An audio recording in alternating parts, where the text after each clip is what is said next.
Close your eyes. Take a deep breath through your nose. Deeper. Imagine the sharp, stinging scent of ammonia hitting the back of your throat. That chemical burn that makes your eyes water. It smells like a truck stop bathroom that hasn't been cleaned since the Reagan administration. It smells like decay, like waste, like something your body is desperate to expel.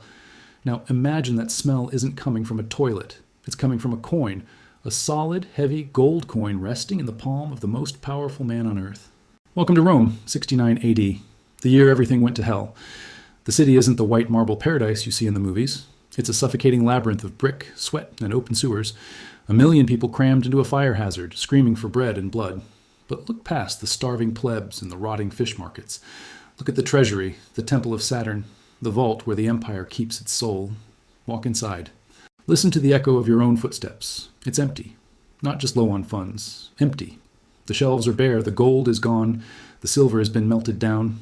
The greatest economic engine in human history has stalled out, and the check engine light is a barbarian horde screaming at the gates. How did Rome go broke? 2 words. Emperor Nero. The original trust fund baby with a god complex and a credit card with no limit. Nero didn't just spend money, he annihilated it.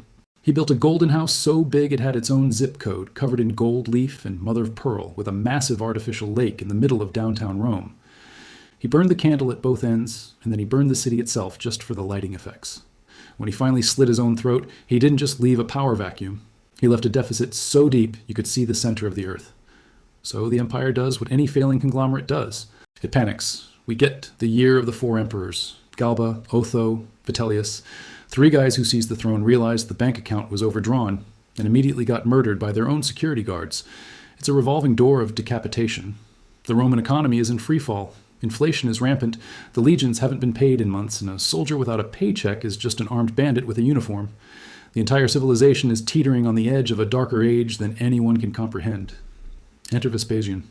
He's not a blue-blood aristocrat. He's not a poet. He's a mule breeder's son. A gritty, bald-headed, thick-necked general who looks like he should be managing a construction site in New Jersey, not ruling the known world. He arrives in Rome, steps over the corpse of the last guy, and looks at the ledger. He needs 40 billion sesterces just to keep the lights on. That's not a budget gap. That's a black hole. He needs money. Fast. He needs money from places no one else would dare to look. Vespasian doesn't care about dignity. He cares about liquidity. He starts taxing everything. He taxes the glass in your windows. He taxes the shoes on your feet. He taxes the salt on your table. He's squeezing the stones so hard it's turning into dust. But it's not enough. The hole is too deep. He needs a commodity that is renewable, infinite, and produced by every single person in the city, every single day. He needs a resource that literally flows through the streets. He looks at the sewers, the Cloaca Maxima, the great intestine of Rome, and he sees opportunity. See, in ancient Rome, urine wasn't just waste, it was chemistry. It was liquid industrial gold. Urine contains urea. Let it sit for 24 hours, let it ferment in the hot Italian sun, and that urea breaks down into ammonia. And ammonia is a miracle cleaner. It bleaches togas whiter than snow. It strips hair from leather hides. It brightens colors. It is the Tide Pod of antiquity. The industry that relied on this liquid gold was massive. The fullers, the dry cleaners of Rome, they were powerful, rich, and they smelled terrible. They needed thousands of gallons of stale urine every day to wash the togas of the Senate, to clean the tunics of the army. Before Vespasian, they got their supply for free. They'd just leave pots out on the street corner. Drunks would stumble out of taverns, relieve themselves in the pot, and stumble home. The fullers would come by in the morning, collect the harvest, and take it back to the shop to stomp around in it barefoot.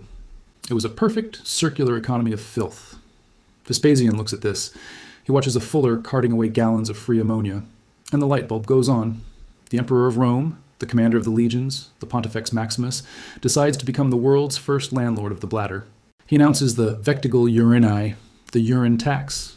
The reaction is exactly what you'd expect. The Senate is horrified. The people are disgusted. They're mocking him in the streets. They're writing graffiti on the walls, calling him the Piss Emperor. It's a PR nightmare. Imagine the President of the United States announcing a tax on flushing the toilet. It's political suicide. Or it should be.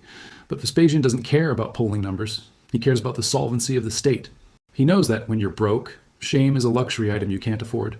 He orders the construction of public urinals, not for hygiene, for collection. Huge clay amphorae placed at major intersections. If you need to go, you go in the pot. And then the tax collectors come. They measure the volume. They charge the fullers and the tanners for the privilege of hauling away the city's liquid waste. Suddenly, taking a leak isn't a biological function, it's a transaction. Every bladder in Rome is now a microasset on the emperor's balance sheet. And let's talk about the mechanics of this industry for a second, because you need to understand the scale. We aren't talking about a few buckets. We are talking about industrial scale urine harvesting. The fulleries were factories, giant vats filled with stale, fermenting human waste mixed with water and fuller's earth. Workers, mostly slaves, but some free men, would stand in these vats, thigh deep in the yellow sludge, stomping on the clothes for 10, 12 hours a day. The ammonia fumes would be thick enough to peel the paint off a chariot. Their skin would burn. Their lungs would sear. And for this privilege, the fuller bosses paid the emperor. They paid through the nose, and they passed the cost down. The price of a clean toga went up. The price of leather armor went up.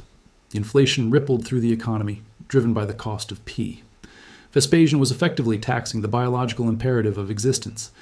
If you drank water, you were creating taxable inventory. It was genius. It was disgusting. It was absolute capitalism in its rawest, nastiest form. But the elite couldn't handle it. Specifically, Vespasian's son, Titus. Titus is the golden boy, the heir apparent. He wants to be loved. He wants statues made of marble, not manure. He storms into the palace one day, face red, holding his nose. He confronts his father. He says, "Dad, this is humiliating. The people are laughing at us. We are the masters of the Mediterranean, and we are counting buckets of piss. It's beneath the dignity of the throne." Vespasian is sitting there, counting a stack of gold coins, freshly minted, heavy. He doesn't look up. He lets Titus rant. He lets him pour out all his shame and embarrassment. Then, slowly, Vespasian picks up a coin. He holds it up to the light. It glints. He waves Titus over. "Come here, boy." He shoves the coin right under Titus's nose. "Smell it," he commands. Titus recoils, confused. "Smell it?" Vespasian barks. Titus leans in. He sniffs the gold. It smells like metal. It smells like nothing. Vespasian looks him in the eye and delivers the line that will outlive the Roman Empire itself. Pecunia non olet. Money does not smell. That moment is the thesis statement of the entire financial world. It is the unspoken motto of Wall Street, the City of London, and every hedge fund manager who ever shorted a dying company. It doesn't matter where the money comes from. It doesn't matter if it comes from the sweat of a slave, the blood of a gladiator, or the bladder of a drunkard. Once it is minted into a coin, it is purified. It is absolute value. The market washes away the sin. Vespasian proved it. The mockery stopped when the checks started clearing. The treasury began to fill up. That black hole of debt Nero left behind. Vespasian filled it with ammonia-soaked silver. He stabilized the currency. He paid the legions. He secured the borders. And then he did something even more audacious. He decided to give the money back to the people. Well, sort of. He looked at the center of Rome where Nero had built his ridiculous private lake, a symbol of selfishness and ego. Vespasian drained the lake. He bulldozed the gardens. And right there, on the ground that Nero had stolen from the public, Vespasian began to build the greatest entertainment complex the world had ever seen. The Flavian Amphitheater. You know it as the Colosseum. Think about that. The Colosseum, the icon of Rome, the place where gladiators fought and martyrs died. The backdrop for 1,000 postcards. It was funded in large part by the tax on urine. Every stone, every arch, every seat in that massive stadium was paid for by the collective bladders of the Roman populace. It is a monument to waste management, a cathedral built on a foundation of excrement. When you walk into the Colosseum today, you're walking into a structure financed by the commodification of the grossest part of daily life. And it worked. The people loved it. They forgot about the smell. They forgot about the indignity. They just wanted the bread and the circuses. Vespasian understood the psychology of the mob better than anyone. Give them a spectacle, and they won't care who paid for the ticket. But let's zoom out. This isn't just a funny story about pee. This is a story about the nature of value. We like to think money is clean. We like to think our economy is a rational system based on merit and innovation.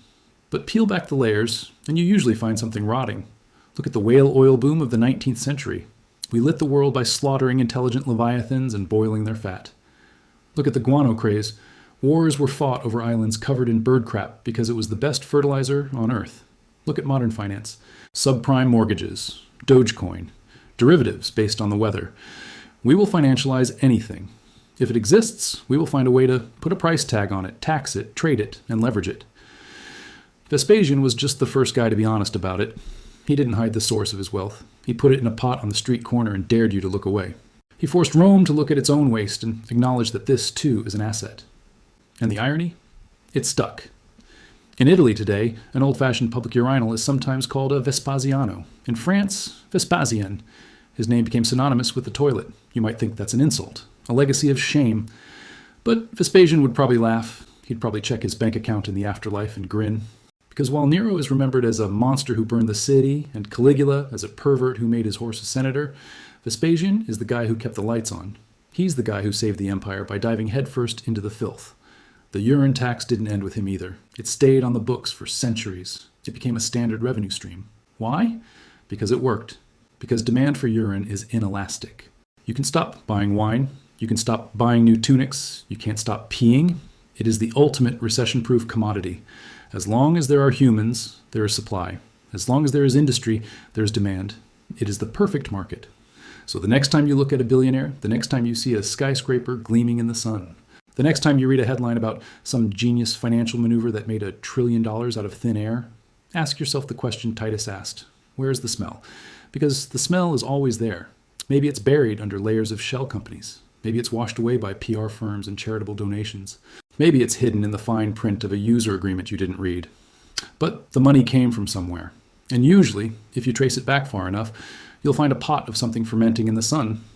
Vespasian taught us that there is no such thing as dirty money. There is only money. The dirt is just a manufacturing byproduct. Consider the tanners. These guys were the toughest workers in the ancient world. They took the hides of dead cows, stiff, bloody, rotting hides, and they had to turn them into soft leather for sandals and breastplates. How do you do that? You soak them in urine, then you soak them in dog poop. I'm not joking.